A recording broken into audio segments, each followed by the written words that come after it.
3, 2, 1, and we're in. How you doing today? I'm okay, Ryan. How are you? Not bad, not bad. I'm glad you came in. You live out in the Pacific Palisades too, don't you? I live a block from your friend Marta Right. Kane, who you interviewed, and that's why I'm here. Amazing. So she went back to the hood and said, "Hey, I met I met a not crazy person." Yeah. Well, maybe. So this is great. Amazing. Well, look, I'm super glad you're here. I think it's wonderful that we have a chance to chat, and I also just wanted to kind of understand a little bit about who you are, what you've been through, where you are now, what's all the good stuff. Wowie kazowie. I mean, it's kind of like, where do I begin? I've had a multitude of chapters in my life, which has been very lucky. How about we start, where were you born? In the beginning, Colorado, Pueblo, Colorado. At 6 months old, my entire family, my dad, my mother, my brother, and I moved to Liberia, Africa. Liberia? Yes. So Liberia for 4 years, and followed by about 4 years in Somalia. And it was in the early 60s, Yeah. when you could live in Somalia. Sadly. Was someone in your family like an aid worker or a government worker? Yep. My father was the head of media and communications for USAID. Oh, that's a huge job. Yeah. We were all born in Pueblo, Colorado. And then the next thing we know, we're all in, Africa, in the wilds of Africa. My dad was quite the adventurer. And mind you, my mother's was 6'2". He was 6'5". We were referred to as the White Watusis. Not sure that's politically correct, but no. It was the 60s. Yeah. Nothing's politically correct anymore. You can't say anything. It's ridiculous. It really is. But censorship. So that was the beginning of my life, was going on safaris and having wild bush bucks as pets and dick-dicks. I had 2 dick-dicks, a bush buck. I had tortoises. I had dogs. I've always had dogs. Yeah. But it was a pretty cool... Oh, mongooses. Mongoose. And that's the proper way to say it. Mongooses, not mongooses. So, I mean, what's it like being, having your formative years between 6 months old and 10 or 15 or? Not quite 10. Yeah. Yeah. In Africa, I mean, what an experience. Yeah. It was all I knew. And I just thought it was the best life ever. And I'm still friends to this day with some of my friends that were growing up there as well at the same ages. But actually coming to America was hard. We went straight from Somalia to Virginia, right outside of D.C. My dad got sick, which is the sad news. We came back because he got cancer. And we came back literally for him to die. So he was a short story, but it was a really good short story. Sorry to hear that. Yeah, but I was painfully shy. I didn't know how to act in in an American environment. And so it took me some time to kind of find myself, and then I didn't stop. You have to be quite brazen, I think, if you want to live in the United States and get along with people, because everyone really speaks their mind and is pretty wide open. Yes, yeah, you are correct. And I have also lived in a few other countries, and that I can attest to that as well. Yeah. I'm only 8 months into my stay here in the United States, but I can already tell some things are a little crazy. Yes. Oh, and getting crazier. Yes. My Australian passport might come in handy. That's another chapter. Well, I just did a podcast and released it yesterday with my good friend David, who is a photographer, and he was at the Republican National Convention. Oh, wow. He was on assignment there, so he was there for 4 days kind of documenting everything that was going on, and he just said it was batshit crazy because it was just 72 hours after the assassination attempt of Donald Trump, and there was this real well, how did he describe it? I don't want to get his words wrong, but there was this kind of divine intervention that, the bullet grazed his ear instead of hitting him and killing him. And this is a divine sign that this man should be the next leader of the free world. No, they say no. No, I don't know how to work politically, but... No, I know politics. I love it. I'm Canadian. I can't vote, so I don't give a shit. I'm just along for the ride, and it's hilarious. Well, yeah. Along with my ride, I actually worked for that man for several years. Oh my God, really? Mm-hmm. Yeah. So that's another chapter. We're gonna get there.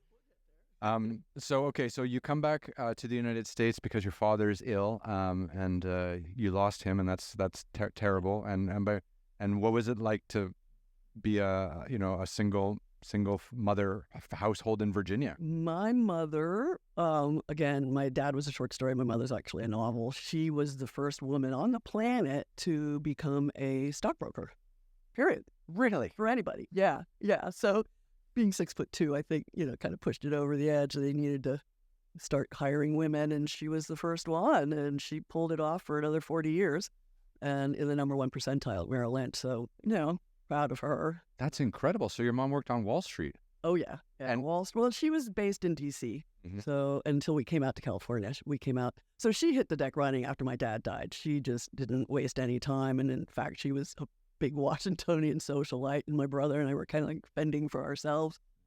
I went away to boarding school when we were 15. So, which I'm sure she was trying to get rid of us. We were happy to go, so she could work more, right? Because being a trader at Merrill Lynch must have been hugely stressful. Totally. It was a big deal for her, and I'm not bashing my mom at all. I mean, she's like one of the most incredible people I've ever known.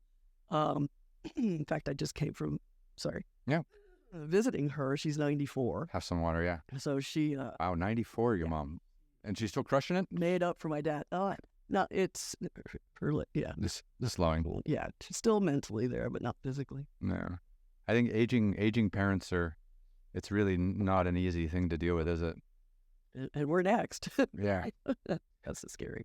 Yeah, that's the truth. I think my dad's now like 78, and my mom's also in her like mid 70s. So getting up there, but then once they get into the 90s and stuff like that, must be very hard. It's very hard, But you just got to have a good support system. Mm-hmm. Yeah. Where are your parents? So I was born in Toronto, Canada, and I lived there until I was 22, and then I moved to China, and I lived in Shanghai, China for 18 years. And then I was in Dubai from like 2019 during COVID till, a couple months ago when I moved here. So, and my dad is actually in Palm Springs, California, because he came down here like maybe 10, 12 years ago and lived permanently. And then my mom is in Toronto and my brother's in Toronto. So, okay. Yeah. And what brought you to China and Dubai? Well, I was just kind of, I needed a change. I needed something different. Like I was, so I lived in Toronto my whole, youth and I loved it. And, but I played basketball, and I played basketball at quite a high level, and I got to represent my university. And when you live like that, you don't really have a lot of hobbies, and I don't think you really like grow up super well-rounded.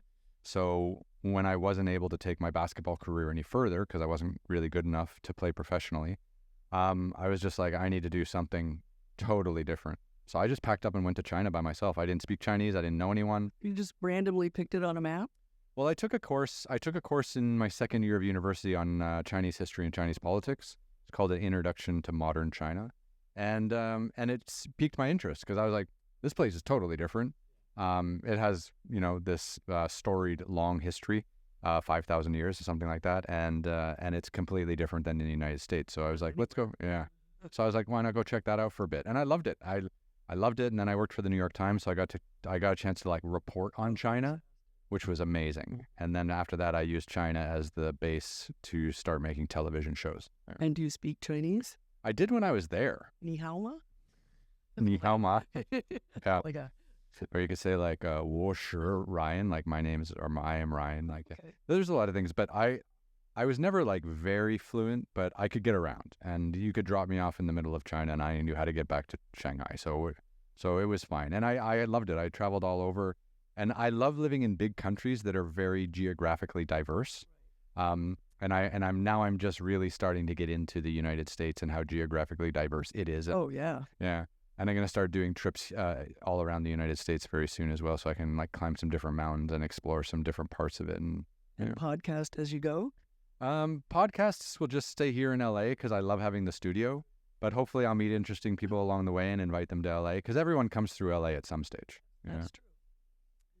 And a lot of people write me and they're like, hey, let's do a podcast, and I'm like, well, I don't do Zooms or like remote podcasts. So next time you're in LA, just let me know. But people do. They're like, hey, I'm coming to LA. Like you said to contact you. And then we just find a way to fit them in.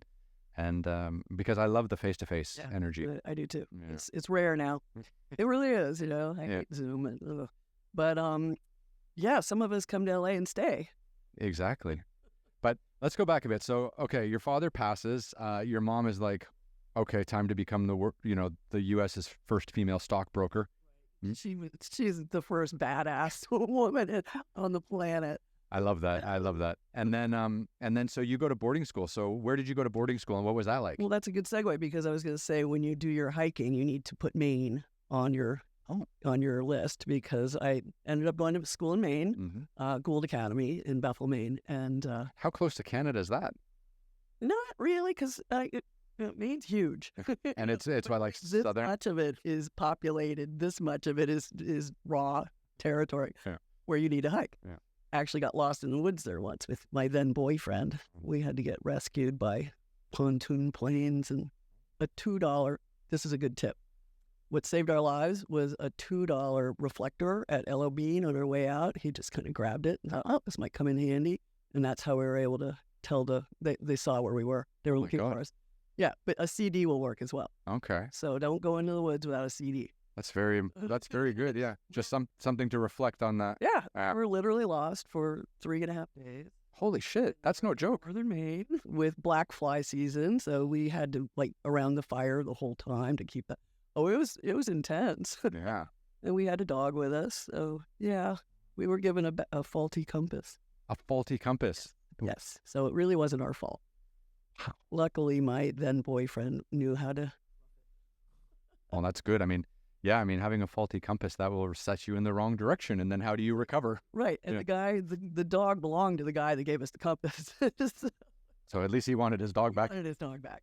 We were starting to think, that leg looks kind of delicious. There was nothing to eat. Wow. Anyway, that wasn't the story I meant to start. No. Boarding school. Maine. Oh my gosh. So I went to junior, senior year there. Made the best friends of my life in those 2 years to this day. And teachers to this day are still in my life. I mean, it's I'm going into my 50th reunion next year. Oh, that's amazing. And we go back every 5 years without fail. I came from Australia once, and we do our own thing, and we invite the teachers, and they come just because of our class. That's how much they loved us. It was kind of like, it was the 70s, so we broke the rules before they made them. Like, oh, wait, that probably shouldn't be allowed. That's a good way to describe it. And we had fun. Yeah. We had fun. So to the point where we're bonding. But now every year we go back to the coast, and there was about 16 of us that go and sail and eat lobster. And actually this last year I went back and got COVID on the way and got all my friends sick. So we quarantined together and we feasted on lobster and whiskey. Oh, well, that sounds good. That was our remedy. And we just laughed for a week, and, I think that's the way the Scottish deal with COVID, is just single malt whiskey. Yeah. Leslie Catherine Campbell can attest to that. In fact, actually, I should go here.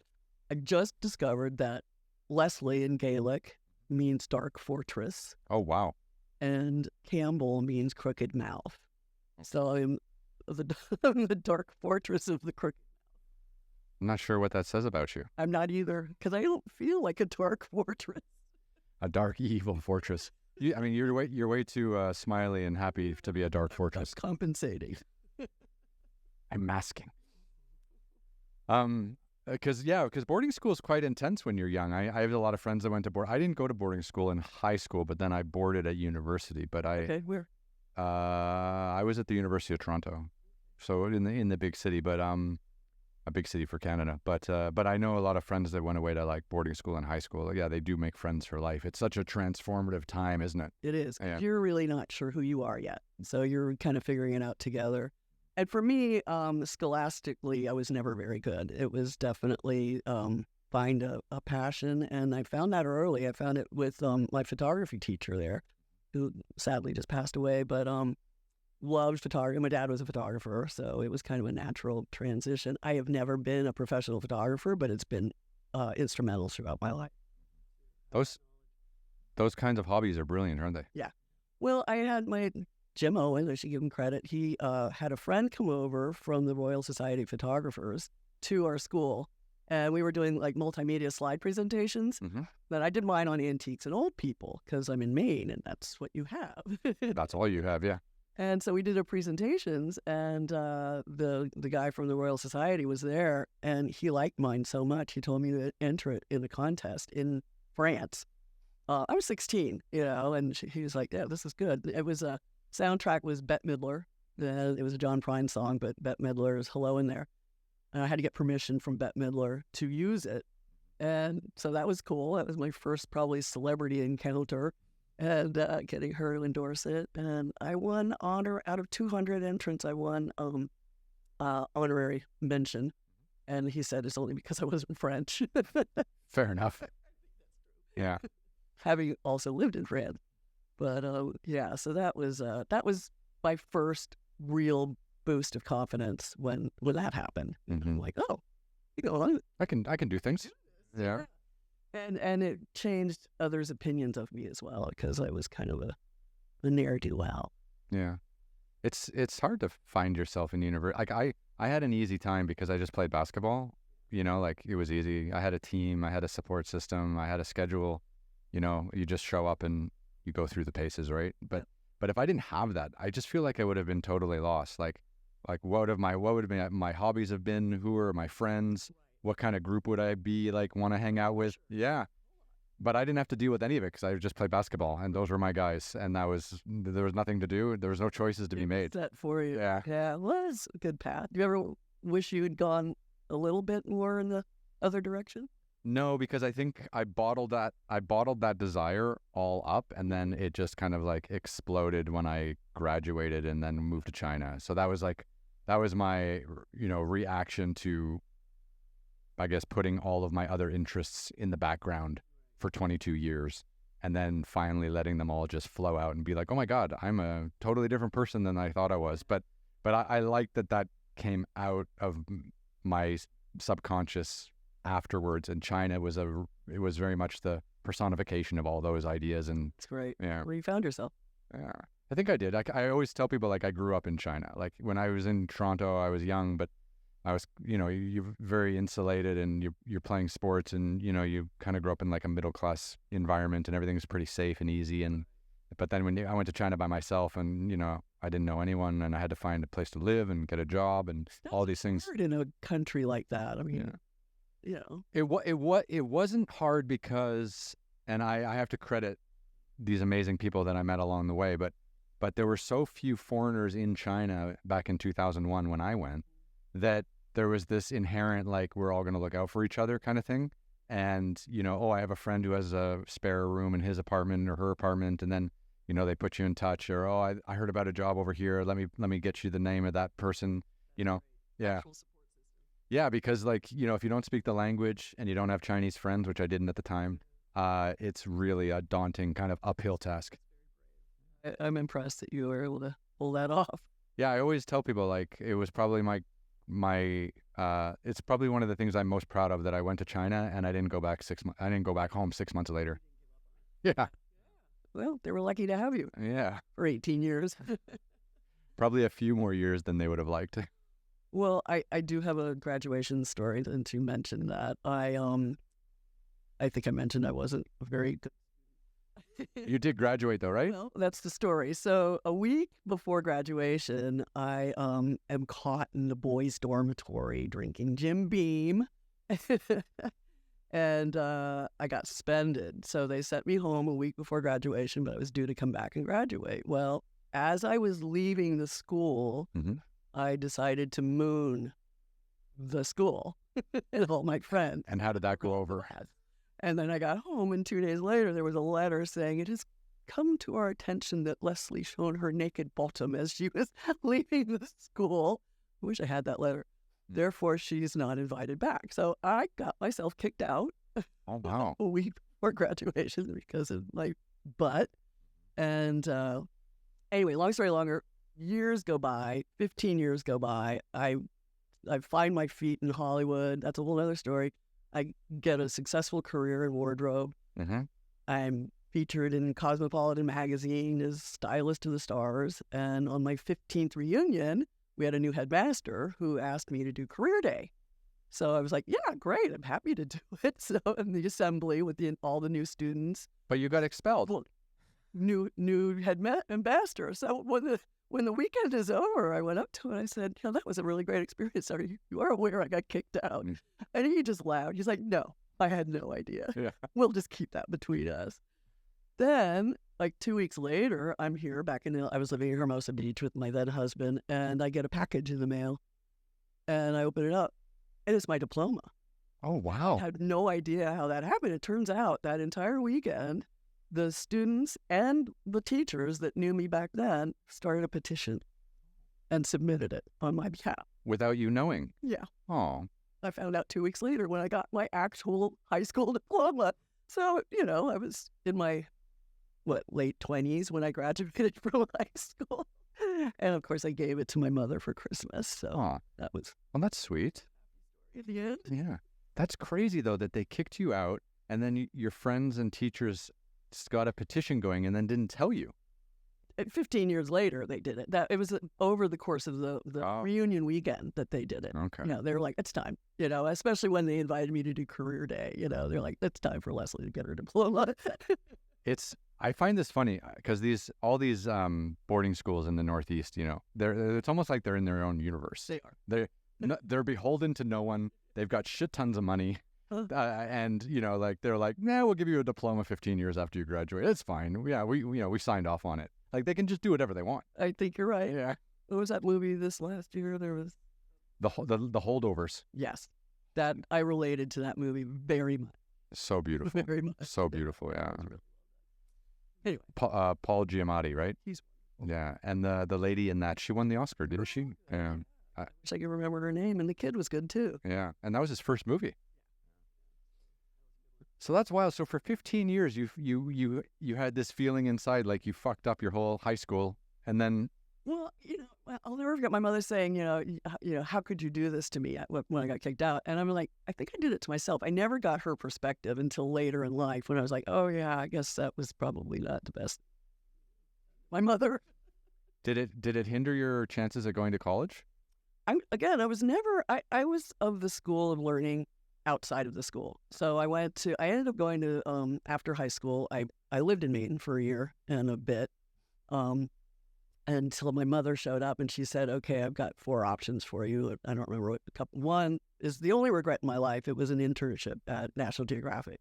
Oh, amazing. That's the only regret in my life. The other one was, you regret that you didn't take it? yeah. Oh. The other one was going to school in France, like college. So I'm a traveler. So I was like, yeah, well, I'll take that one.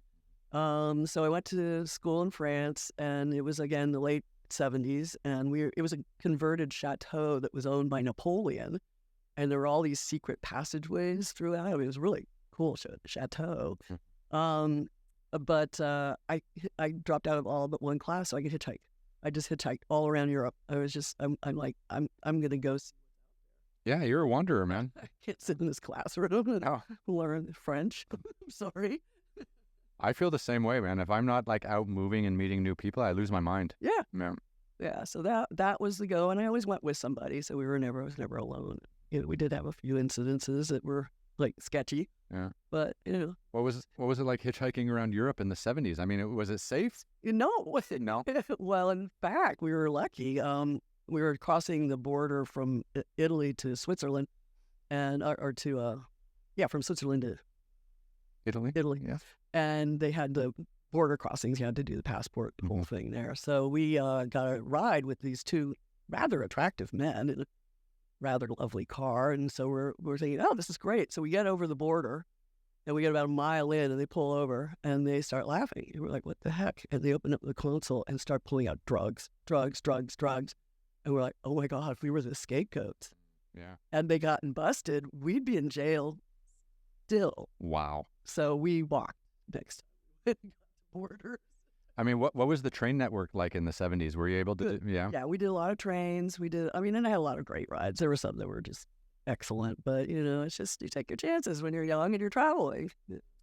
In China, in 2001, I went to China for the first time, and I did this kind of like circumnavigation all around China. So I started in Hong Kong, and then I went into Shenzhen, and then I went up the whole East Coast all the way to Beijing, and then I went all the way to the border with Pakistan, and then I went all through Tibet, and then I came back to Hong Kong, and then wow, yeah.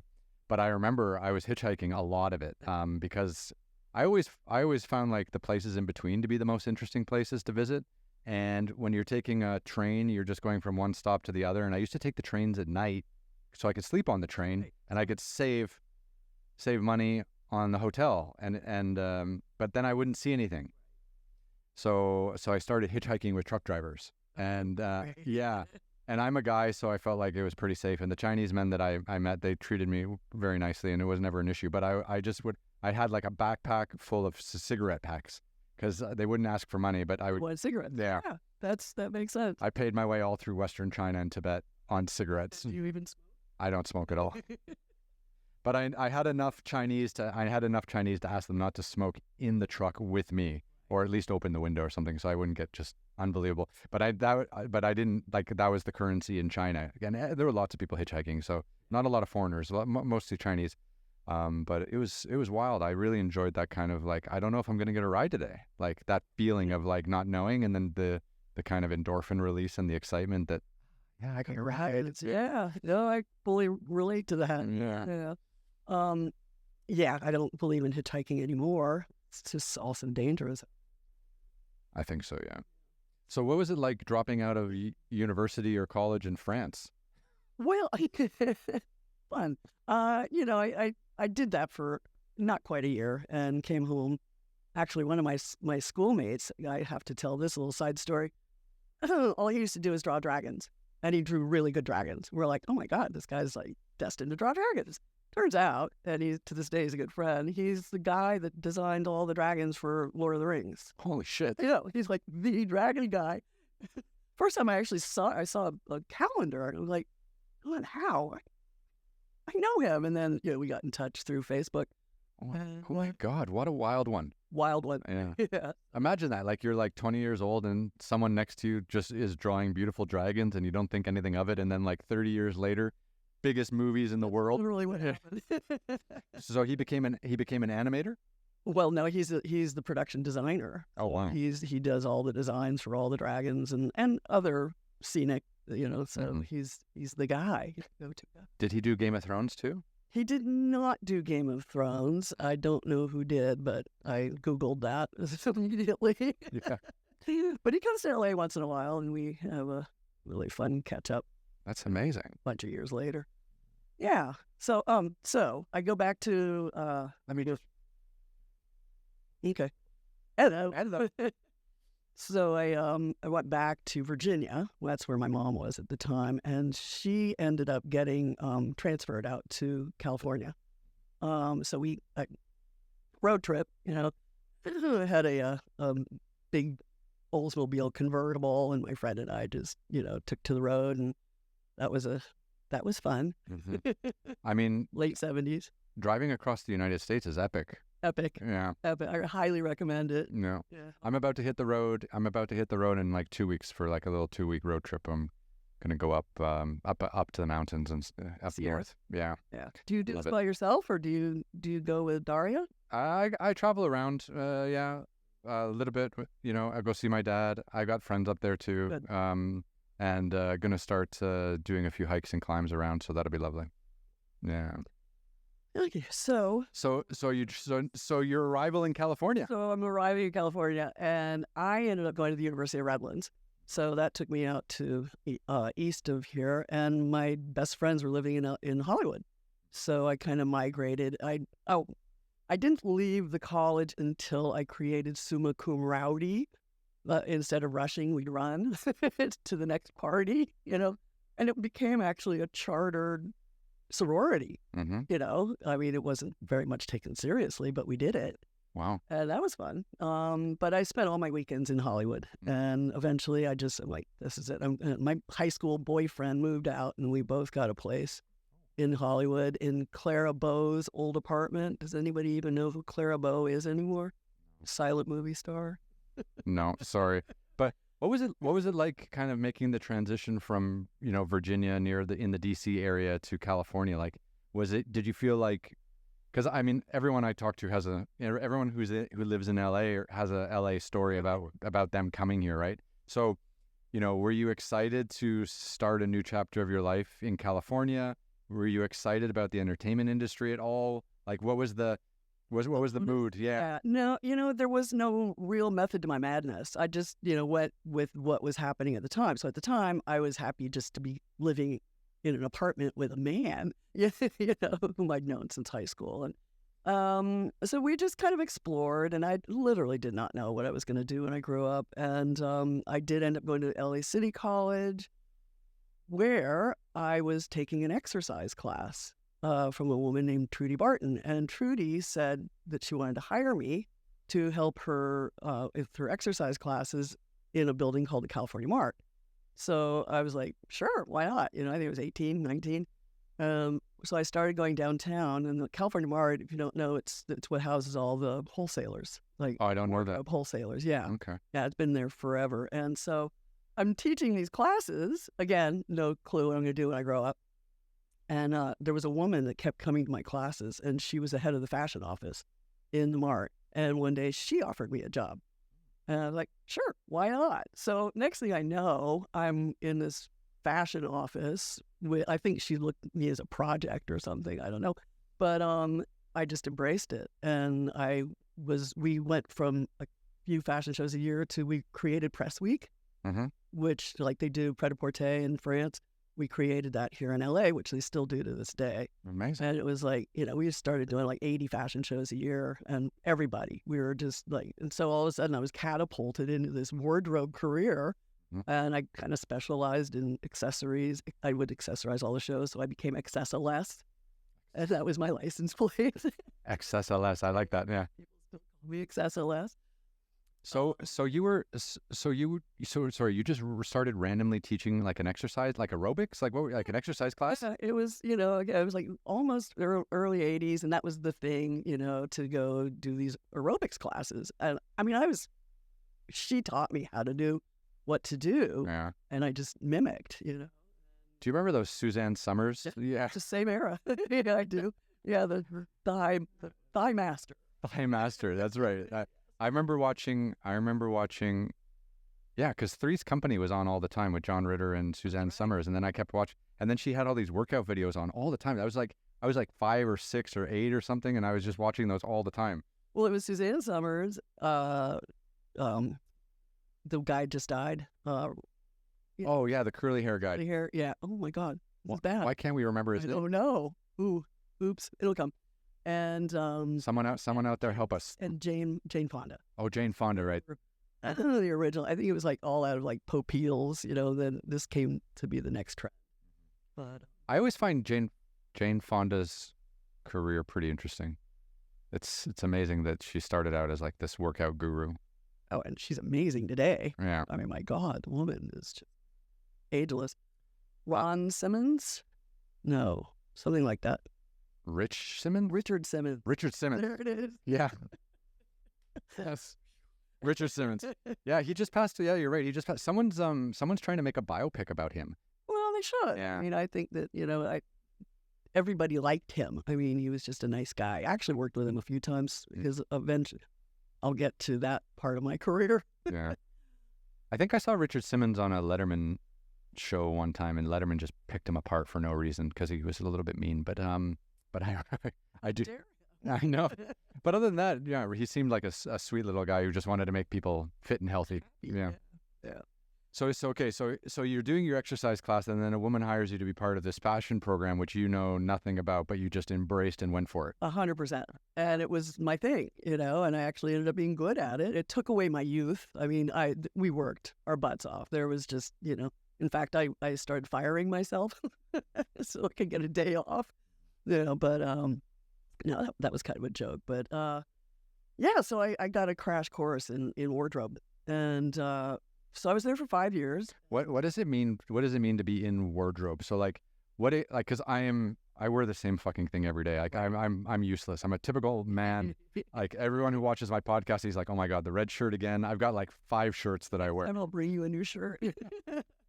But so what does it mean to like be in wardrobe? Like are you working on movies? Are you? No, eventually, yes. So, no, this was strictly fashion show. So it's the California Mart, and we would produce the fashion shows for the lines that are in the Mart, so they would pay to be in our shows. And we would do, best, like, rising star shows. We'd get them, and, we put a lot of people on the map, actually. But it's the fashion office in an environment like that is producing, basically, the shows. We're hiring the models, we're getting the clothes together, we're accessorizing them, we're doing the music, we do the choreography. and then we pull it, we do it, and What was it like making a fashion show? it's exciting and it's exhausting, but it is exhilarating, especially when it's happening, and it's like, oh, it's happening live, and you've got a full audience and media and the whole works. But Did like celebrities even come and like? oh yeah, absolutely. We had celebs and some of them were even in the shows, and it's just kind of a lot of fun. It looks like a lot of fun. Yeah, but really, really, really hard work. So, long hours, and my boss was tough, but I learned a lot. And funny thing is that because of Facebook, a couple of years ago, we were contacted by the models that we used to hire, and they found us on Facebook, and they called us models and mavens. We were the maven. I was a maven. I was in my 20s. I'm the maven. But we had a reunion, and it was really fun. So we're now gearing up. Next year, I'm going to produce a reunion with, I'm going to call it Models, Mavens, and Media. So we're bringing in some of the media people that used to cover our shows, which we're still in touch with. And I like what do you call that when it's rhyming word, same letter? Yeah, alliteration. Thank you. No, that might be wrong. No, that's right. Alliteration. Is it? I hope that's right. It's right. So that'd be nice. Yeah, like it would be cool if you had like it'd be cool if you had like an event with the media where they could ask questions about how those fashion shows, changed your lives and what kind of career paths you all went in, because yeah, I think mainly we just want to get together and see each other after 45 years. And but yeah, it's not a bad idea. I'll invite you. Well, yeah, but it would be fun because like so many people, when you go into those careers when you're young, you don't make a lot of money, but you meet a lot of people. Yes. Yeah. And the value on those friendships in those early days of your life and your work and your career are actually so valuable, and you never know where the paths are going to take you. And it's such a beautiful thing to like reconnect with friends that you knew like in your early 20s and figure out like what the fuck happened. Like, where did you go this way? Where'd you go that way? And it together, Yeah. in an intense way. Did any of those models ever become, any of the famous supermodels of today? Tony. Are you serious? Yeah. That's One of our male models. I'm not kidding. that's amazing. Yeah. So, yes. He really hasn't achieved much, though. Oh, no, it's really kind of tragic. Yeah. Poor George. Gorgeous wife, bunch of kids. Oh, he's Oscars. Really nice guy. Yeah. Yeah. So anyway, that was that. Then 5 years after that, I was invited to go horseback riding with somebody that I met through March. She did the public relations. I'm sorry, I'm kind of dry mouth. We got lots of drinks here. I know. Here, well, get into this one. This is a good one. That's cheers. Oh, it's still cold too. Yeah. Okay. Time out. Yeah. Oh, that is good. It's not bad, right? It has commercial. it has a it has a punch to it. Yeah, it does. Yeah. Oh, I like that. Okay, but I digress. So on horseback riding, I got invited in Malibu with this woman who's, again, to this day, my friend. And she invited another friend of hers along.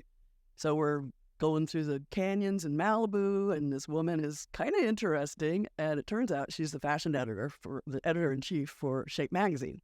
Mm. And by the end of the ride, she said, I'm looking for a new fashion editor. Oh, wow. I could do that.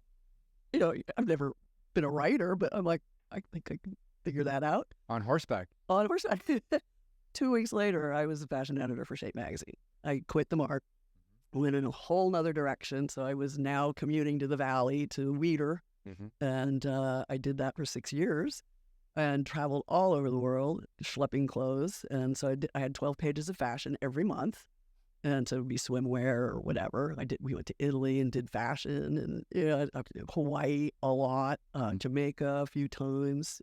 What does it mean to be like a fashion? So the magazine is called Shape, right? And you're the fashion editor. So the magazine has an editor, but you're editor-in-chief. Editor-in-chief. Yeah. And then there's divisions. So fashion editor, I was responsible for all the fashion in the book. So cover, and usually it's a celebrity. and then the 12 pages of fashion. So like we would go up to, we got helicopter skiing in Alaska. We got helicoptered up to the top of the glacier and did our photo shoot up there, ski wear. Oh, The next month I was in Jamaica, doing swimwear, or Italy doing just like real fashion. And then I would do all the layouts for all the exercise, how all the fitness magazines, they show you how to do all these exercises. So I was responsible for all those clothes as well, and accessories and shoes, so it was a big job. that is huge. And write the articles. And write the articles, yeah. That's crazy. Do you ever like reminisce about that era and like how much time and energy and thought went into fashion? Because I feel like now, like, people just throw shit up on Instagram. Yeah, it's a whole different ball of wax now. They've made it really easy, actually. Well, they've dumbed it down and they've made it like DIY, right? Mm-hmm. Like they just ship clothes to models. They stand in their apartments and take pictures. Like there's no sitting on the beach, at 4 a.m. waiting for the sun to come up. I mean, maybe for Sports Illustrated or something like that. But like the average campaign, like it just feels boring. And now that there's AI, I mean, that's going to really change it again. Yeah. But yeah, so I do reminisce about that. And I think, I had spent a lot of time driving and schlepping around LA because you can't go online to see what the line looks like. I would physically have to go to the showrooms and the factories and pull the clothes, pull the accessories, pull the shoes, get them to the director, see if he approves or she, and then go to the show, go to the whatever the shoot was, and hope that if it's a celebrity that they like what you pulled. And then when it's all done, you got to return it all. Right. So it was a big job. And did you get to work with any exciting photographers during that era? Absolutely. So that changed my life. So I worked with Jeff Dunas. I worked with Greg Gorman. I worked with Francesca Scavullo. They're all big names back then. And they all started. Harry Langdon, he was like really a big celebrity photographer at the time. So they liked me and they started hiring me separate of the magazine. Oh, you had two jobs. So, well, yeah. So at some point I had to choose, and I chose them over the magazine. I've been with the magazine 6 years, and next thing I knew, I got catapulted into a whole nother direction with celebrity photographers and doing, everything from commercials to like photo shoots to mini TV stuff. Yeah. And then That would have taken you all over the world. it did. It did. And then as it progressed, one thing led to another. And George Clooney called you back. I wish. Please, George, you're listening. So then I worked with a lot of celebrities. And from there, I don't know how this transition happened, but I was asked to do to head the department for Star Search. So by going into TV. So I was hired on Star Search the very second season that it was on air. It went for 11 years. And I got hired along with my partner, who ended up trying to sabotage the job and take it for herself. And they ended up hiring me instead. Wow. I feel like Star Search, and I do remember Star Search. I feel like Star Search was like the very first like competition program. Well, it was the original. Yeah. I mean, other than like, what's his name that got the Beatles on the map, but Carson? I'm having a terrible time with names. I'm bad with names all the time. It was, he had the Beatles on for the first time. It was It was the dancing competition show, wasn't it? Well, no. So Star Search was everything you see today started out with Star Search, but compartmentalized. So we had the modeling category, we had the singers, the young singers, adult singers, comedians, dancers. My main responsibility was taking care of Ed McMahon and the models. So we would do videos. We'd have themes. We'd pick songs and we'd do themes. So we'd have to pre-record all the videos. And then I had to get the gowns in and all the jewelry and everything for them to walk live onto the stage. That was a huge job. I've never had an easy job. Big job. I just feel like preparing all these, like being in wardrobe and being a stylist, and like I just feel like there literally is a million things that can go wrong No, a million things that can go wrong. That's exactly right. every day. So you were so insightful. Yeah. Yeah, and that's been sort of the theme in my life too. There's a lot that can go wrong, but good. Yeah. Yeah. So I'd hire. I had a crew. I had a staff that was like, oh my God, I was so lucky to have them. And in fact, two of them found me on Facebook. Two of my original Star Search employees found me on Facebook and said, "Oh, we want to take you out to dinner. You're our mentor." Oh. And I was just like, again, I was in my 20s. Yeah. I'm making it up as I go along. Sure. And so we're now Wow, Facebook's really coming out and helping people, isn't it? really poo-poo it, but because when you live all over the world and you have all these different experiences, it's the only way to really communicate. So I embrace it. I remember when so I moved to China when I was 22, and then I was like, I totally lost touch with my friends, right? Because all you could do is email, and they didn't have Skype and stuff like this, or Zoom, so you couldn't like call them. And then I do remember like when Facebook really kind of like became popular in like 2005-06, then I was like reconnected with all my friends in high school and university. It was nice, yeah. And now there's WhatsApp. And now there's WhatsApp, yeah. So Star Search comes along, and that was amazing. And we ended up taking the whole show to Orlando, Florida in the last 3 years, and we were actually a part of the Disney attraction. So they would come around, they would watch us doing our videos and the shows. And I got to access seamstresses from Disney, and so it was a really cool other experience. But again, I worked my butt off. It was just massive long hours, but lots of celebrities. And all this while you were in your 20s. That was yeah, exactly. For a woman who got kicked out of high school. Exactly. This is why they wanted me for career day. She got kicked out of high school, but she still kicks ass. Actually, I do have some show and tell, but yeah, I just kept going with the flow, and I just was like, yeah, I can do that, and turns out I could. So, you can be handed a silver platter job, but you got to be able to keep it, and that's kind of was my motto throughout the whole thing. It's like, I want to be invited back, and I was, so that was cool, and like in show business, it's a family. You find your people within that like puddle of Hollywood and stick together. Yeah. And I really love that. So that was Star Search, and then it ended when we were in Orlando in the early 90s. Did you move out? Did you move out to Orlando during that time? No, we would go actually I was living in Australia at the time. I'd come back to do the show. Oh. So it was into the 90s. So we Star Search was the 80s. It ended I think around 93. 92 or 93. So by then I was living in Australia. How'd that happen? I married one. That's a terrible idea. Unless it was Chris Hemsworth. He was an actor, and he is cute. No, I was lured. But no, that was a fantastic chapter of my life. I was in Australia for 8 years, and the marriage didn't last, but the friendship has. That's amazing. Yeah, and I call them my outlaws. They're still very much a part of my life. How do you have a career in Hollywood in Los Angeles, working for a magazine and being a wardrobe master, Haven, and doing it from Sydney? Well, we were Queensland, Sydney, and Melbourne. No, by that time it was just TV. I was strictly doing television. So when you're in Australia, as you know, with time zones, I could leave on Monday and arrive here on Monday. Yeah, with 14 hours in the middle. Right, but if I had to be, you got to be here tomorrow. I'm like, or you got to be here on Monday. I'm like, yeah, I can do that. Because the time difference. I love that because I lived in Shanghai, China, so same part of the world as you for many years. Right. And it used to freak people out because I would say, okay, I'm going to meet you for dinner at 7 p.m. on Monday. Right.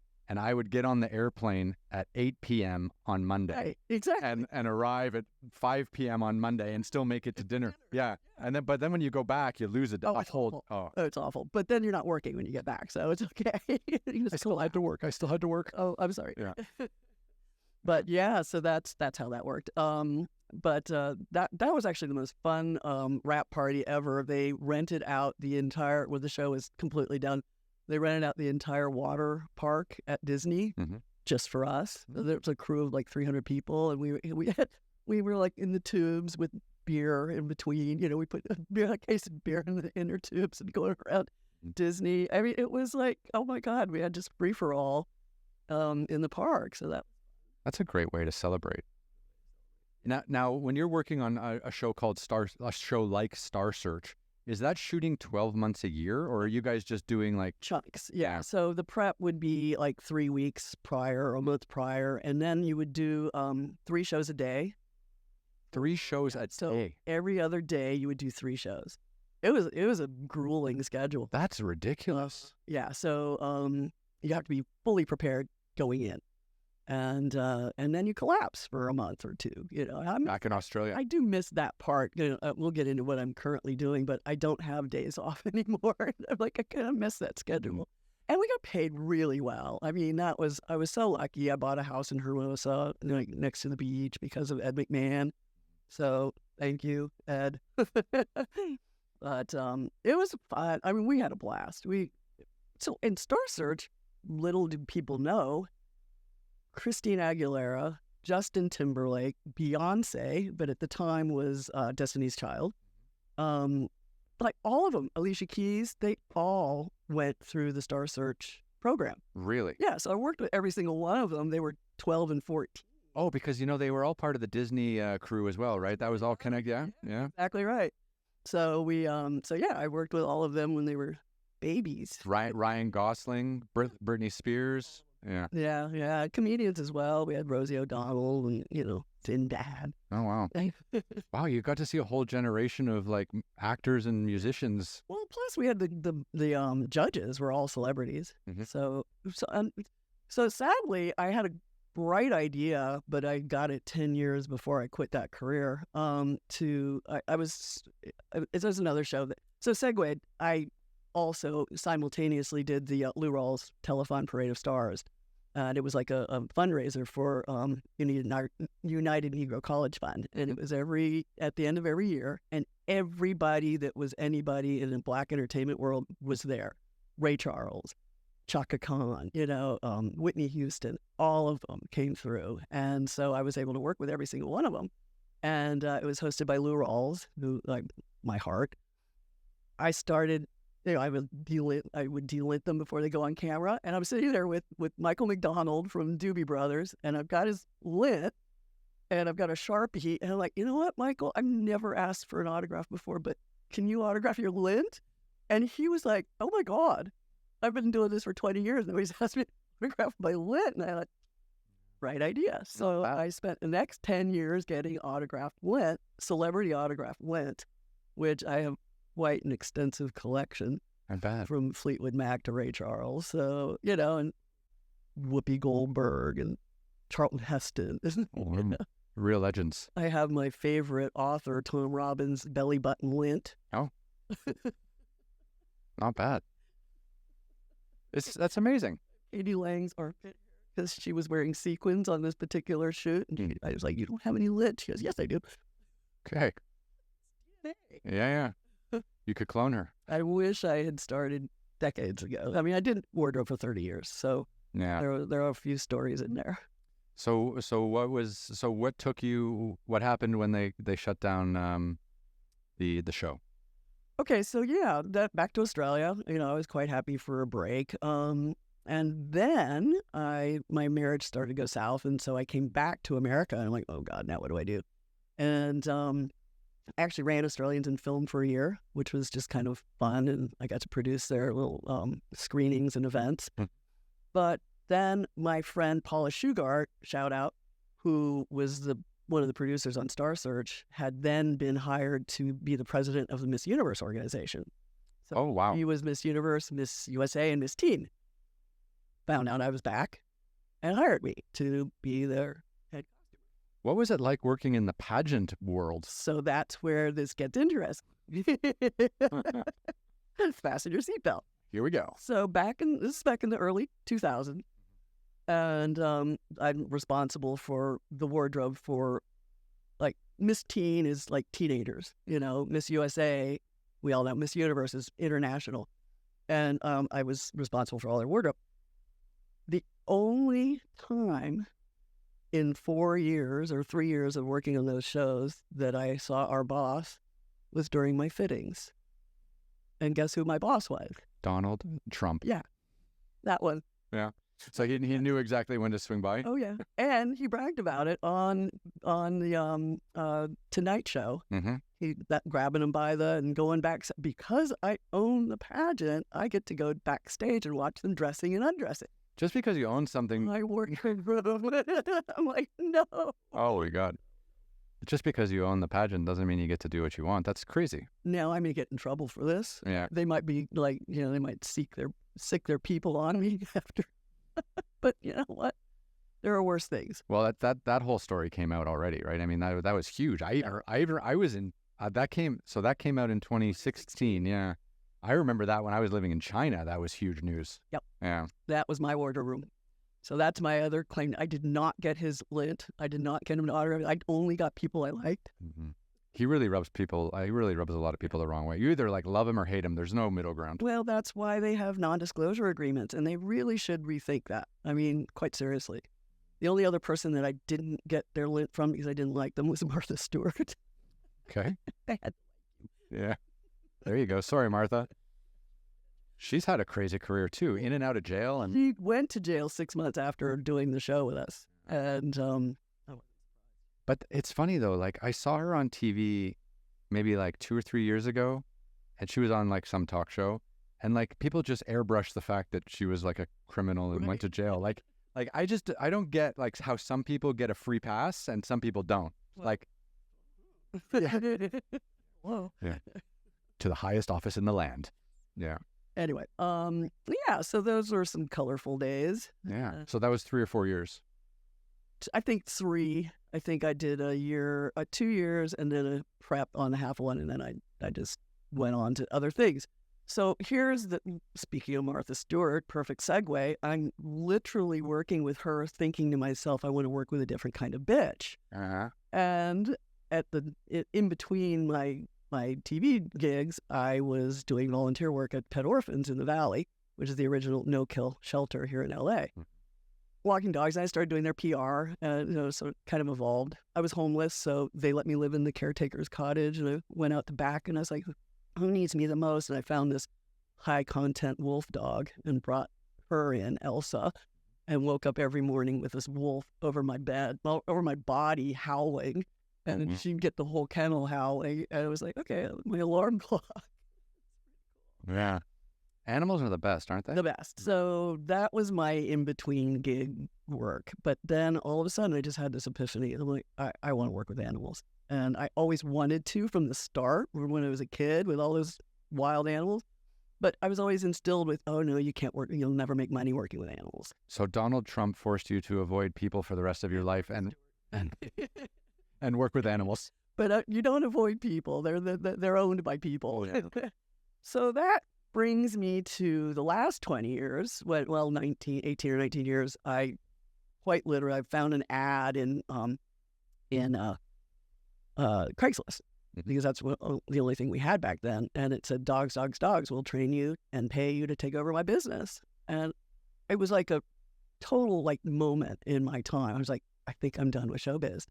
And I went and met her and got the job and trained with her for 6 months. And then I bought half of her business and somebody else bought the other half. Mm-hmm. And it changed my life. So here we go again. And, I've had multiple different reinventions of my life. And this has been a really good one. It's bigger than I ever thought it would be. It's huge in the Palisades. It's good place to own a dog business. Everyone. I feel like everyone in LA now has a dog since COVID. I feel like you either had kids, you either got divorced, had babies, or got a pet. Yeah. Well, and as a result of that, I mean, since my business was about 16, 17 years old going into COVID, during COVID, a lot of my original dogs died because they're old. I mean, natural progression. And then everybody got dogs through COVID. Then my original clients started getting new dogs. So all of a sudden now I have double the load. Oh. And it's just booming. It's kicking my butt, but it's, and I'm about to be 77 or 67. So it's a little harder now than it was 18 years ago. So are you? You clearly love animals, and that's wonderful. I love animals too. But do you miss the showbiz life at all? Well, a lot of my clients are celebrities, Okay. right? Yeah. And a lot of my clients are people I've known forever, and I stay in touch with all my friends from the show business. So I don't miss the business. I miss the people, but I still get to see the ones that I was bonded with.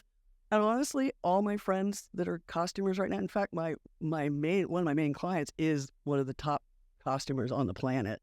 Very, very known. And, even she's like, oh my God, I don't know if I'm going to work yet. I'm like, oh my God, if she's saying this, then wow, what about the rest of us? So I picked a good time to not be in show business. I think you're right, because I think people see like COVID and they see the strike, the writer strike, and then the actor strike last year, and they don't really know. Like they see famous people on TV, like George Clooney, for example, Right. being like, we're going to get through this, stuff like that. But he's super rich and it's not really a big deal. And then there's so many actors that are living like day to day. But then again, there's the wardrobe people, there's the makeup people, there's the hair, and these people get destroyed. And they're about to go on strike. They're negotiating their contracts right now. So yeah, it's rough. But I mean, on the other hand, one of my best assistants now is a guy who just graduated from film school, but he can't get a job to save his soul. So he's working for me. And that's great because I'm happy to have him, but at some point he's going to want to go do something else. But which leads me to the next chapter, which is I'm getting ready to sell my business and go on and do whatever my next chapter is going to be. And I have definite ideas about that. Are they involved leaving the United States and traveling? Absolutely. I have, you might enjoy this. I have recently learned of two words, my two favorite words that I now aspire to. And one is Herkel Durkel. So it's a hyphenated Scottish word, and it means to lounge in bed when there are other things you should be doing. I like that. I'm going to aspire to that without a bunch of dogs needing me. And Cottywomple. Cottywomple means to travel in a purposeful direction towards a vague destination. I like that. Traveling purposefully towards a vague destination. I'll text it. That's nice. I like that. That's beautiful. And then I aspire to finding a mate that wants to do that too. Not always easy. Two-legged, not four. Not easy. If money is not an issue and you close your eyes, where do you see yourself? Oh, easily. I've been smart along the way, and thanks to my mother, who's a financial genius, I have saved all along the way. I've invested all along the way, and I just talked to my financial guy, and he's like, "You can do this, Leslie, even without your mom going north." And so that's it. I'm motivated. I've never from the day I was 19 till now, I have worked hard. And, the dog business is hard. It's 24 hours. I got 9 dogs at my house as we speak. Oh my God. I saw a photo of you. I think it was on your profile photo. It's like you, and you've got you're holding 10 dogs with all the leashes. Yeah. More like 14. 14, yeah. But I can't do that anymore, So I'm ready. I'm ready to move on to my next scenario. It's nice though that you've had this. I mean, not a lot of people have such a wide-ranging plethora of jobs and experiences and life. I mean, it's amazing all the things you've done. Well, I completely left out one of them that was big, which was I was a writer for Venice Magazine, for Entertainment Magazine. So I did that for a bunch of years in between everything else. But, it was great. I worked with a lot of celebrities on that, like Willie Nelson. Yeah, I got to hang out with Willie on the bus and interview him, doing what you're doing now. So that wasn't a fashion role. It was more like celebrity writing. So by this time, I developed my writing skills, and so because of Shape magazine and various other things. But again, it was like just this friend of mine who knew I was back in LA and said, "Can you write?" I said, "I think so." And next thing I knew, I was at interviewing Barry White, who people really don't know who these people are anymore. Which I better sell my lid collection. Barry White, come on, he's got the voice of silk. Yeah. Got these make-out lips. They're like pillows. They're huge when you're in the same room. It's like, but so more celebrities, more honing of my skills, and I was able to do a lot of writing for that. And I learned along the way that all you need is an editor. You don't have to be perfect. Yeah. And that's what editors are for. I think that's really important. I think a lot of people who write, they try to be so perfect at the very first stage that they take themselves right out of the game. Don't need to do that. That's what editors, they want your job. They want that job, give it to them because they know what they're doing. But yeah, so you're going to write a memoir? Among other things. So that I was thinking about what would be a good title. So when I was in Africa, flip-flops were called zoris. So, and then in Australia, they're called thongs. And here they're so those would be the chapters of my life: zoris, thongs, and flip-flops. I think the title of your book should be, wandering vaguely or wandering purposely. Humbling. Yeah, that's fun. ... I can just think of all the live events and all the press you do, and people would be like, "Why the hell did you name that?" And then you get to explain it. Yeah, of course, yeah, that's you. Yeah, just write the book. Well, I am writing a kid's story, and I've been working on it for a while. And I need to I'm either too busy or too tired, but I need to do it. And it's called "Old Shoe with a New Soul," and it's about a wingtip shoe. And I remember the wingtip shoes. Yeah. And it's a little old-fashioned, but it goes through all these different owners and experiences. And, one of them travels the world. One of them, is this wealthy man. He starts out, and then eventually he gets sold for $1 in a yard sale, and it's the saddest day of his entire life. And then he gets bought by a swing dancer, and then he meets Mary Jane, the very sensible shoe. They live happily ever.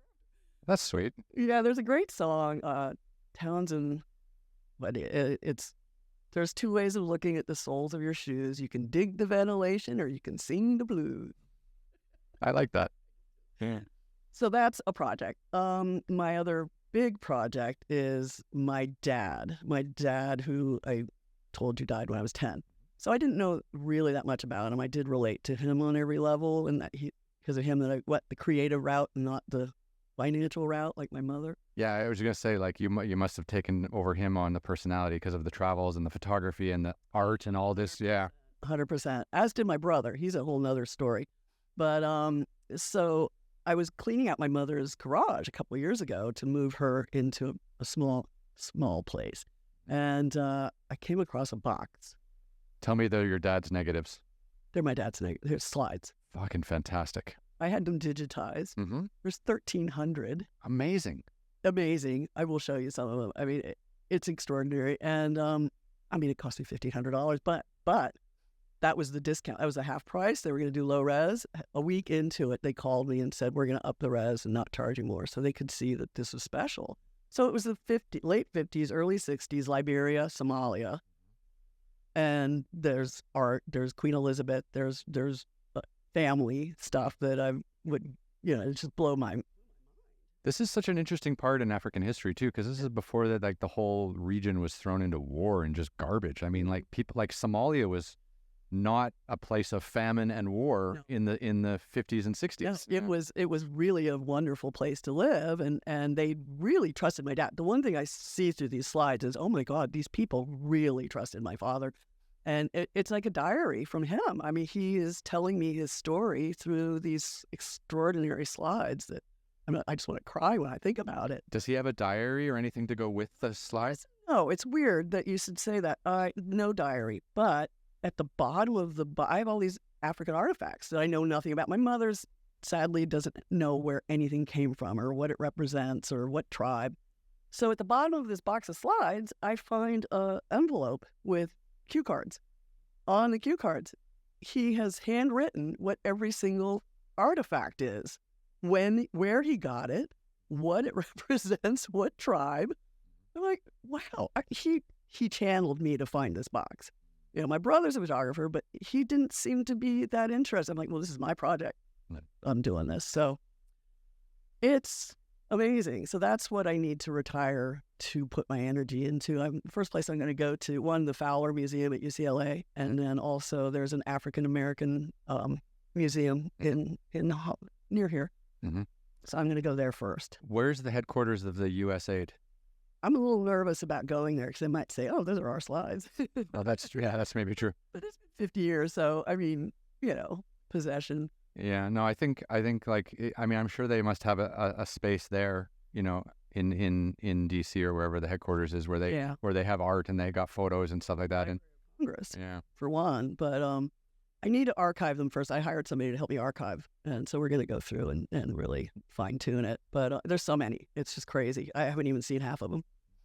So that's a cool project. But I also have my brother, who was a cool project. He well, back in high school, he used to hold his bong hits in longer than anybody else, quite literally. And about 20 years ago, he became a world champion freediver.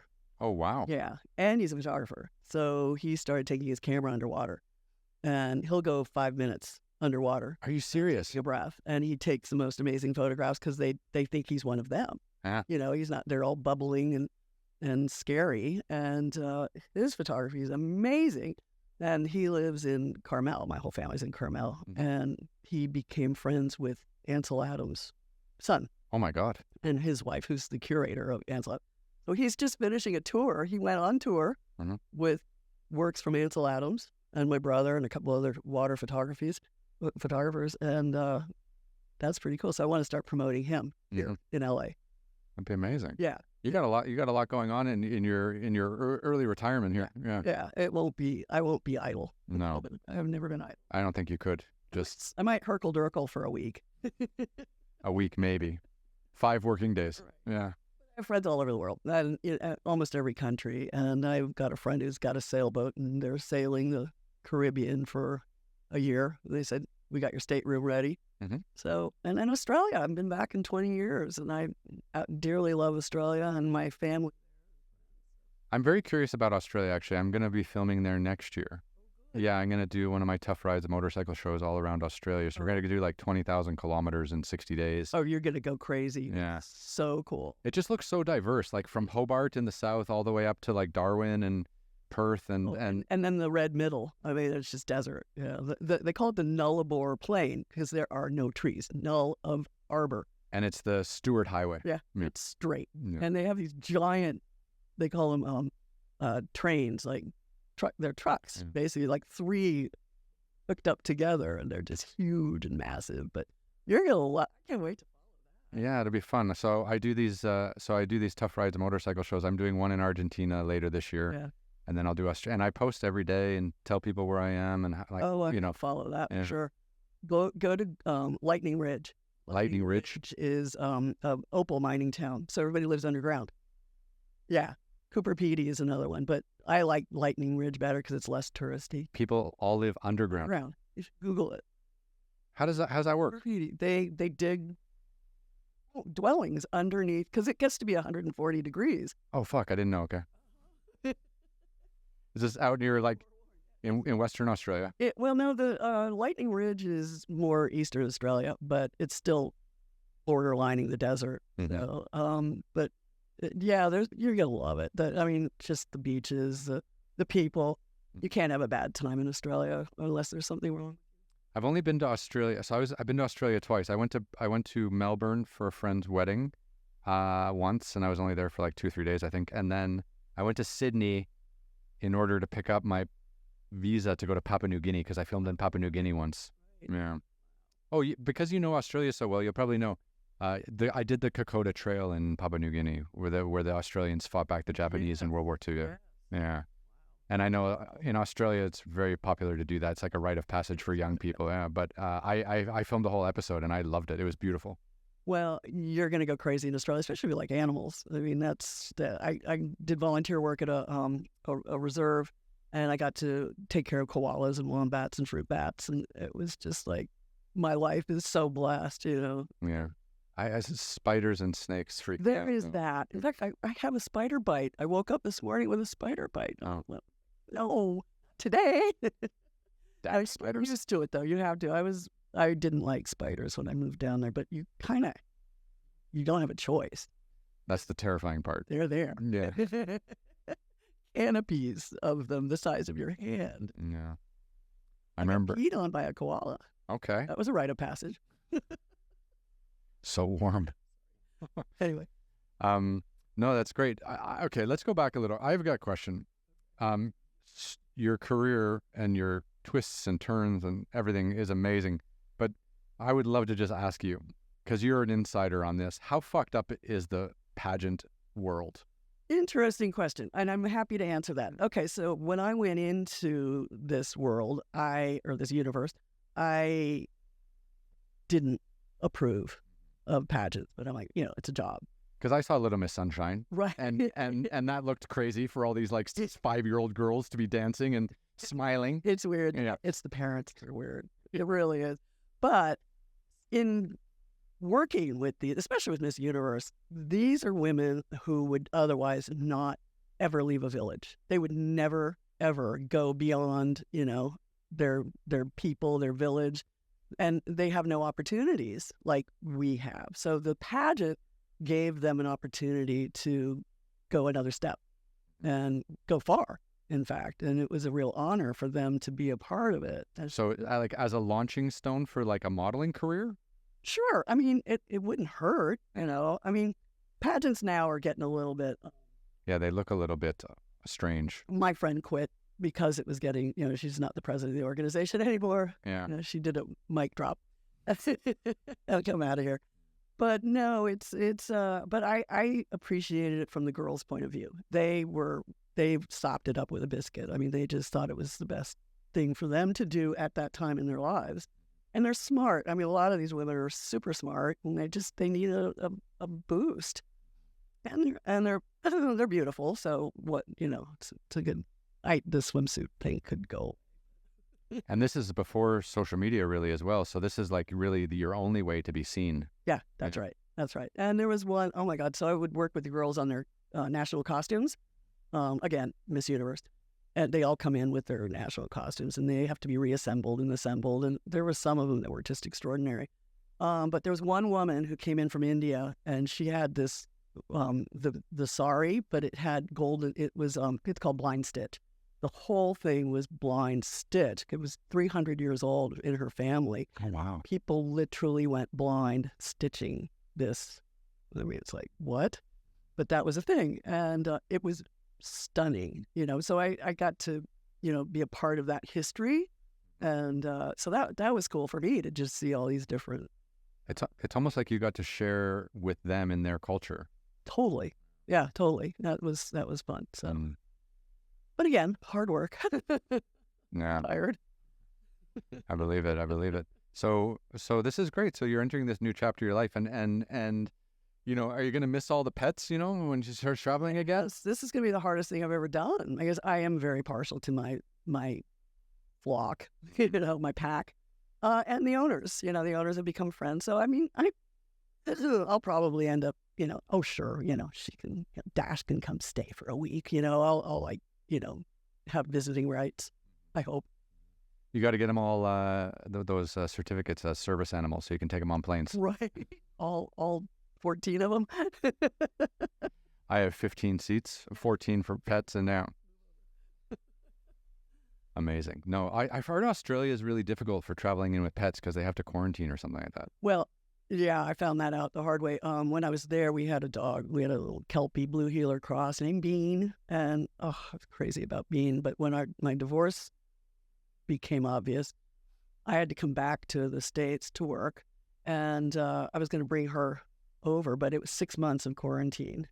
Like literally, she'd come over and sit in a cage at the airport for 6 months. Which is ridiculous. I'm not going to do that. No. There was no way I was going to do that to her. They've eased it now. If you give them the shots prior, like 6 months prior, then you can bring them over. That from Australia to the U.S. But even from the U.S. to Australia, I've heard it's terrible. I don't know. I've never had to do it that way. But I know you need to take your cats.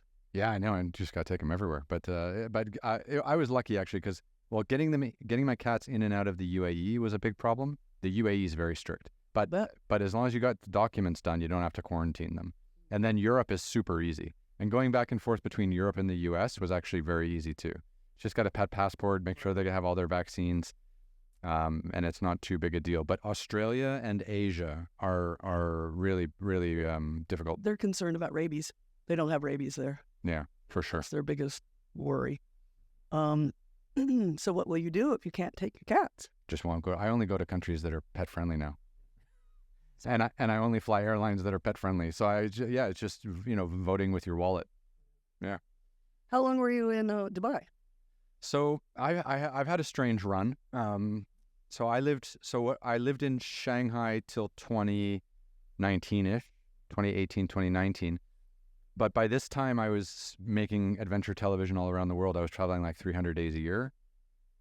And getting in and out of China was just too difficult. Like Shanghai, the air connections are terrible. And I was wasting like days of my life transiting and commuting to get all around the world for my filming.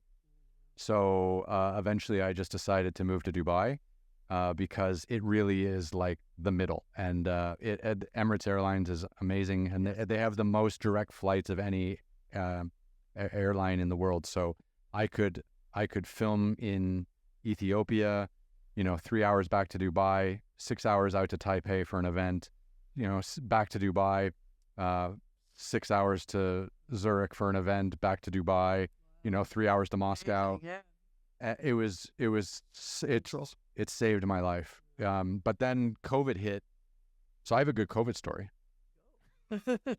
All these people have heard it. You haven't. They talk about it all the time because I still have PTSD, I think. But so the world was like a mess, and I'm like, I'm just going to go to Ethiopia. No problem, right? Because I was like, whatever happens with COVID, the African continent won't flinch. Like, yeah, it is. I mean, I filmed in Morocco. I filmed in Tanzania, Kenya. I filmed in Uganda. I love the African continent and all of there was it. And I was just like, whatever happens, these amazingly resourceful people will just keep on keeping on, right? They're not going to shut down countries because of this virus. So I went to Ethiopia, and then I was up in the Simeon Mountains near South Sudan, now South Sudan. The whole world closed while I was in Ethiopia. And then we had to cancel filming, and then I barely got out of Ethiopia. And then Dubai wouldn't let me back into Dubai. They closed the borders to legal residents. They only let passport holders come back. So I had like a green card for Dubai. Stuck. Well, then I was like, I have a Canadian passport, so I can go back to Canada. Right. But I don't own anything in Canada. I have no place to live. I didn't want to like live in some relative's basement or stay in a hotel.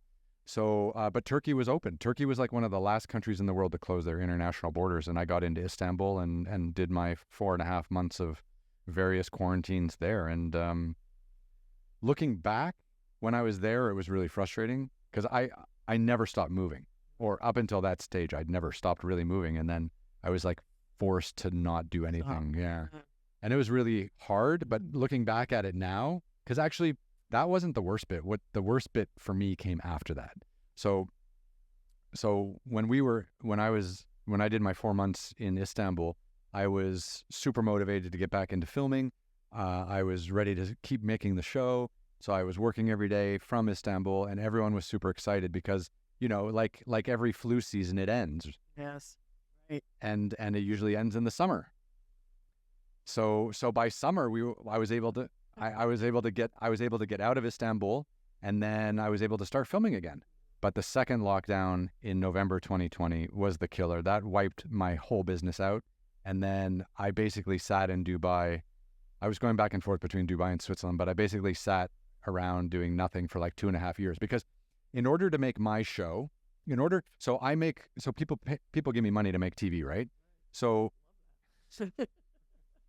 but in order to make travel television, so if I make 8 episodes for BBC for Extreme Treks, which is one of my shows, I need to go to 8 different countries to film 8 episodes. And I might shoot 8 episodes in 10 months or maybe 8 months, 8 to 10 months. And then I need to edit, do post-production, blah, blah, blah. But I need like a 10-month window of 0 travel restriction. Right. Wow. And that really didn't happen until like a year ago. Yeah. Like even in 2022, like China was still closed in 2022. Europe still had all these regulations. You had to, in 2022 in Europe, you still, in order to fly from Dubai to Europe or even from the US to Europe, you had to be a European resident. They have not made it easy. No. So in 2022, so in 2021, I was trying to raise money, but then I was like, I don't know if I can actually go anywhere. And then in 2022, I started trying to raise more money to make shows. And then people were like, now there's going to be another lockdown at the end of 2022 for winter again. And then so they didn't want to give me any money either. So then in 2023, I was just like, fuck it, I'm moving to the U.S. because I can work in the U.S. and get a visa to work in the U.S. and I can even if I don't have to go anywhere, I can still stay in the U.S. and somehow make a living, right? But when you're in Dubai, you're like living on an island, and anywhere you want to go, you have to fly, which is great when you're traveling 300 days a year and you're flying everywhere, but it's terrible when there's no work. Right. So eventually I just came here to like try to restart this whole process. So we're glad you did. Well, I'm getting around. I'm making some friends. It would be here otherwise.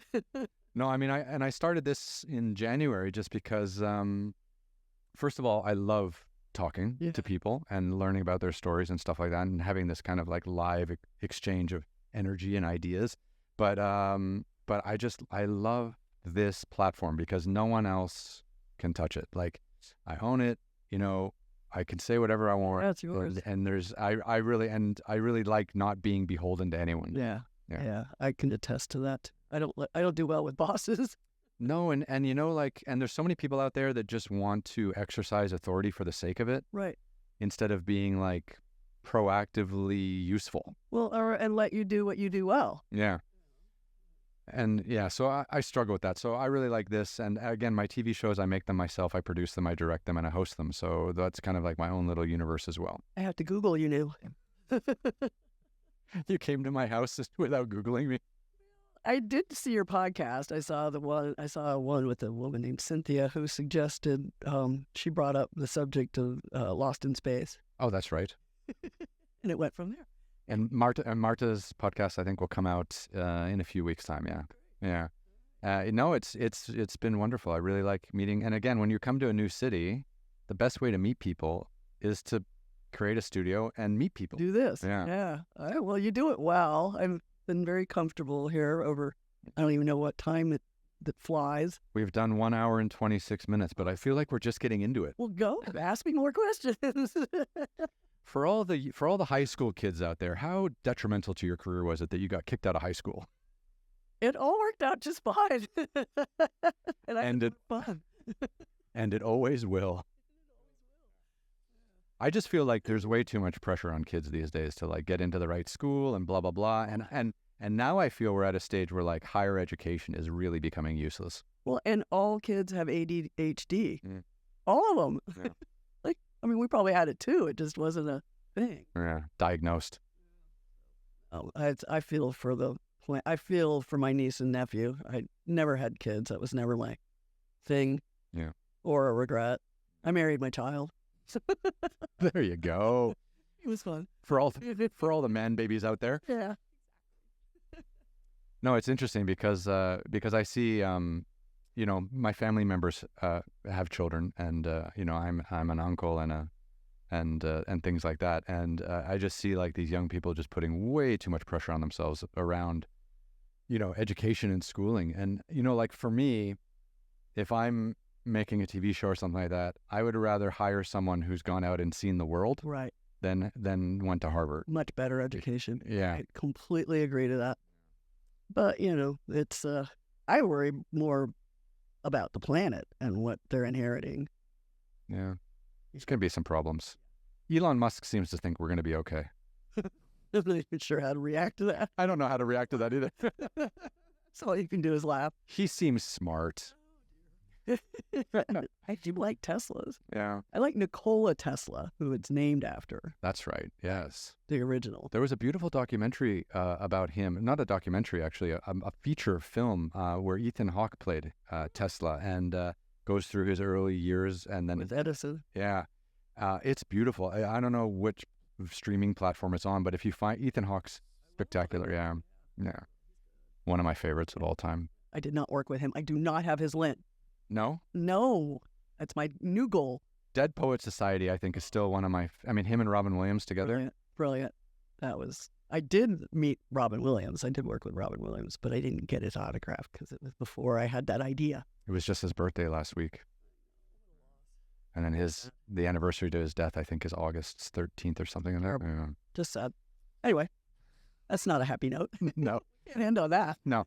We're far from ending. We're having fun here. No, it's amazing. So I like this, like you're just kind of like packing up and you're going to see the world?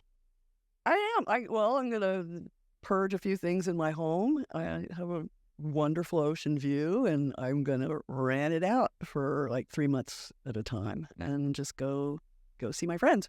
That's amazing. Isn't it nice? Well. I think when you have like an active life and you've done things that you've loved over the years, you end up having friends everywhere. Everywhere. Yeah. Absolutely. And I'm not shy. So I do kind of make friends quick. I'm the head of the social club at our community, by the way. Just to name a few other things I do. Marta's trying to get Vernon to come on the podcast as well. You should. Yeah. He was just I take care of I sleep with his dog. No, he and his wife are really, really good friends, as is Marta. But he'd be fun. Yeah. He's a character. And he's good at talking too. Yeah. He's had a storied career. It'd be fun to break into. I mean, to be in like the first Mad Max with Mel Gibson and stuff like that. Actually, the second one technically it was Road Warrior. Yeah. It's more bigger actually than Have you Googled him? I have. Yeah. It's good. But I you know what I did is I had to Google him to remember him. But he was in all of those like badass Stallone movies and Schwarzenegger movies. He was in Commando. Yeah. He was in Weird Science. Mm-hmm. He had a long run in Power Rangers. Mm-hmm. Always the bad guy. Always the bad guy. Yeah, he does it. He looks like a badass. And he's like one of the nicest guys you'll ever meet in your life. Yeah. So hopefully we'll have him in at some stage. It'd be a fun one. Yeah. So I mean, when you look back at your career, you've done so many different things. Like, what would you say? I wouldn't want to ask you which one you enjoyed most, because I'm sure at every stage there was a this is what I love to do moment. But which one do you think like shaped you or changed you the most? Honestly, all of the above. Yeah, because I sort of evolved from, not lost soul, basically, just loved life, but, to the pageant world, or to the fashion world, to the writing world, to traveling. It's all sort of, writing. I honed those skills along the way. So it's a process. There's no one thing. I mean, some people are born to do what they do, and they do it really well, and that's all they do their whole lives. But that's not me. Yeah. And I'm still learning. It's nice though, because I just feel like so many young people I see out there these days, like if they don't know what they want to do by the age of 22, they're a failure. And if they don't like have one thing they're really good at that they're supposed to do for like 60 years, then they feel stress. Tell them to call me. Well, this is what I mean. Like, I hope they listen to this or watch this because, it's okay to bounce around. It's okay not to figure it out. Like, to be 22 and or to be 18 going into university and be like, I'm going to do computer science and then know that that's going to be what you want to do for the next like 40, 50. That's an insane idea. It is. And how boring, Yeah. Well, it's worked out for some of the Google folks. Well, that's true. If that's what you really are passionate about, that's great. But, you can reinvent yourself. Old shoe with a new soul, that's my life. I've got another soul coming. I like that though, because, like you can wander through life and accept opportunities as they present themselves and still enjoy the ride. That's the key. Absolutely. Just accept what is there and make the best of it. And I think also too, like, it seems like you treated people well along the way. You cashed in on some good karma every now and then. Yeah. I mean, I feel like I'm a good boss. Yeah. And all of my incarnations, I'm definitely, I've got assistants that stay with me for years and years and years until I say, go fly. That's amazing. It is. And it's just, it's so nice to like see people that haven't had a straight path and still have, experienced everything that they could have ever imagined. Right. Yeah. Well, I feel sorry for people that have had that one job their whole life and they're now facing retirement and they don't know what else to do. Yeah. And they are lost. I've got a few people in my life that are kind of lost souls now that they're retired. And it's just like, just go volunteer. Go to an animal rescue and walk dogs. It'll change your life. Yeah, it really will, won't it? Yeah. Especially, I mean, like my fear. So I feel like, here's my take on this. So my dad's generation, so he was born in the 40s, late 40s, right after World War II, right? And I feel like his generation was really sold this idea of like retire and golf. Mm-hmm. And so he moved to Palm Springs and kind of retired, and he golfs, every day. And that's his thing. But But I think maybe the generation after him where maybe you slide in, and then I think it's starting to come back where it's like, maybe you don't have to retire. Like maybe you can just do what you want longer. Well, I plan to, these projects, I don't plan to do it for free. Right. Yeah. And I may see a dime out of it. I may not, but it's a work of passion at this point. Yeah. And it would be nice if something. It's great that is that now that you can obviously working with animals has been your passion too, but now you can start working on a new passion. Yeah. Yeah. The writing and the photography. I have on my phone. Yeah. This is why I need to retire. I have 70,000 photos on my iPhone. Just of dogs? Dogs and sunsets and textures. Not bad. And friends, I need a solid month just to edit, and get that down to something. I've been told my photography is good too. I don't aspire to that, and it just kind of comes naturally, but Well, I highly recommend you getting a digital camera, or maybe just using your phone and yeah, just documenting all these travels for the next little while. It's gonna be fun. Worked out rather well. Yeah. I love my iPhone. It's really good. Do you think you'd ever have a pet that you would travel with on these adventures? I think that right now I hate to even say that I'm dogged out, but I am. It's like it's 24/7 for 18 years. I can't have the only time I can get a day off is if I go out of town and I have to have somebody replace me. I've got my assistants that continue the 24/7. So I don't want that. I don't want it anymore. I want to just be able to go away and not worry about the responsibility of other people's animals. So having said that, my dog passed a couple of years ago, and Sorry. Oscar De La Wiener. I mean, he was a classic. What a great name. He was the love of my life. But now I want to travel, and then when I get back, I will aspire to getting into another pet and probably another dachshund. Never thought I would be a dachshund person, but once you're there, that's it. I highly recommend cats from Istanbul. They just give them away on the street. You can pick any of them up, no problem at all. Sneeze. That's a problem. That's the problem. No, so in my spare time, I've also been a massive advocate. Pacific Palisades does not have a dog park, which is really? crazy because there's more dogs than kids. So I took it upon myself 10 years ago to spearhead that mission. People tried for 30 years before me, and within the last couple of months, I succeeded. And I got the LA City to cough up $1.5 million and to give us a dog park. And so when I get back from traveling, I'm going to go sit on my bench in my dog park with my dog. That's amazing. Do they have that thing where you can sponsor a bench and put your name on it? It's not built yet. Okay. There will be. Yeah. Oscar De La Wiener? The De La Wiener bench. I always love that, because that's a big thing in Europe. You'll always see parks where they have benches where they maintain them and they put a little plaque on them or something like that. They've got them all over the Palisades too. Okay. So yeah, that will happen. But it's just getting the government to get it together. This is the most Canadian thing I'm going to say to you today. Where exactly is the Pacific Palisades? That's funny. Okay, go south. Yeah. To the 10. Right. Go west till it ends. Go north on PCH until you get to Temescal Canyon. And then it's up on the hill. It's up on the hill, right? And it's before you get to Malibu. It is 2 miles before you get to Malibu. It's before you get to Sunset. Yeah, we're a mile south of Sunset and 2 miles north of the Santa Monica Pier. Amazing. It is. You should come visit us, especially if you do Vernon as well. We've got, you'll know 3 people that live where I live. Come out for a barbecue. No, seriously. Or one of my social club events. Yeah, that'd be nice. Yeah. I don't get out that way enough. There's a lot of my guests come from Santa Monica. They come over, and that's wonderful. But I've been kind of doing a lot of pre-production for this trip in Argentina and haven't traveled a lot, so I just kind of hang out in my own little neighborhood here. Well, if you ever want to get a beach or a pool fix, we've got them. Okay, good to know. Yeah. Is there anything else you wanted to chat about today? Did we cover anything that maybe we forgot something? I don't know. I think we really kind of covered it. Yeah.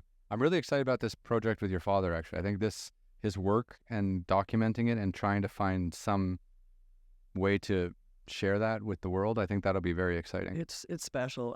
When we're done, I'll show you some of his work and just because I'm always looking for opinions. Yeah. But I was a professional photographer for many years. there you go. Yeah. I covered China. I did like Time, Newsweek, Forbes, Fortune, New York Times. As a photographer. Yeah. Oh, fantastic. Yeah. Oh, It you was got wild. who's interviewing you? No, I mean, just, some of bits and pieces come out while I talk to other people. Good. My mom loves these because she's like, I didn't know that about you. Right? Yeah. There's probably things you didn't want to know either. I swear too much apparently, but yeah. That's because you can. It's your show. It is. But it was funny.